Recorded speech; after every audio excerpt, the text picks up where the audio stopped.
परिणो रुद्रस्य हेतिर्वृणक्तु परित्वेषस्य दुर्मतिरघायोः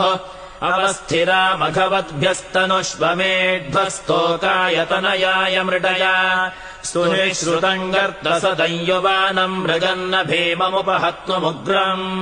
मृडाचरित्रे रुद्रस्तवानो अन्यन्ते अस्मन्निवपन्तु सेनाः मेढुष्टमशिवतम शिवो नः सुमना भव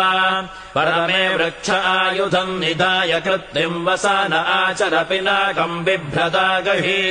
अर्हन् बिभर्षि सायकानि धन्वा अर्हन् निष्कञ्यजतम् विश्वरूपम् अर्हन् निदन्दयसे विश्वमभुवम् न वा ओजेयो रुद्रत्वदस्ति त्वमग्ने रुद्रो असुरो महो दिवस्त्वगुम् शर्धो मारुतम् वृक्ष ईशिषे त्वम् वातैररुणैर्यासि शङ्ग